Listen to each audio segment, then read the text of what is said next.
కూటమి ప్రభుత్వం ఎన్నికల్లో ఇచ్చిన హామీ మేరకు పేద ప్రజలందరికీ పట్టణ ప్రాంతాల్లో 2 సెంట్ల, గ్రామీణ ప్రాంతాల్లో 3 సెంట్లు ఇళ్ల స్థలాలు మంజూరు చేసే వరకు పేదల పక్షాన నిలబడి ప్రభుత్వానికి వ్యతిరేకంగా పోరాటం చేస్తానని సిపిఐ రాష్ట్ర కార్యదర్శి రామకృష్ణ తెలియజేశారు. విశాఖపట్నంలోని జీవీఎంసీ జోన్ 2 మధురవాడ 7వ వార్డు వాంబే కాలనీలో జరిగిన ఇళ్ల స్థలాలు పూరించే కార్యక్రమంలో ఆయన పాల్గొన్నారు. ఈ సందర్భంగా ఆయన మాట్లాడుతూ, గత వైసీపీ ప్రభుత్వం 1,80,000 మందికి ఇచ్చిన స్థలాలు ఇంటి నిర్మాణానికి ఏమాత్రం సరిపోవని ఆయన అన్నారు.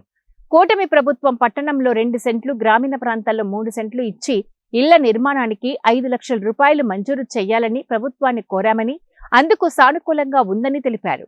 ఇల్లు లేని పేదలందరికీ స్థలాలు మంజూరు చేసే వరకు సిపిఐ పార్టీ ప్రజలకు అండగా ఉంటుందన్నది భరోసా ఇచ్చారు. కార్యక్రమంలో సిపిఐ నాయకులు సత్యనారాయణ, బేగంజూడి నాయుడు, కేశవయ్య తదితరులు పాల్గొన్నారు. ఇల్లు ఇవ్వాలని చెప్పి డిమాండ్ చేస్తూ ప్రభుత్వం దృష్టికి అర్జీలు సమర్పించే కార్యక్రమాన్ని చేపట్టాం. ఎందుకంటే ఎన్నికల సందర్భంలో ముఖ్యమంత్రి చంద్రబాబు నాయుడు గారు ఆనాడు ప్రతిపక్ష నేతగా ఉంటూ ఆయన చాలా స్పష్టంగా ఎన్నికల వాగ్దానం చేయడం జరిగింది. ప్రతి పేదవాడికి, అర్హులైన వారందరికీ కూడా పట్టణాల్లో 2 సెంట్లు, గ్రామీణ ప్రాంతాల్లో 3 సెంట్లు స్థలం ఇస్తాం, ఇంటి నిర్మాణానికి 4 లక్షల రూపాయలు ఇస్తామని స్పష్టంగా చెప్పడం జరిగింది.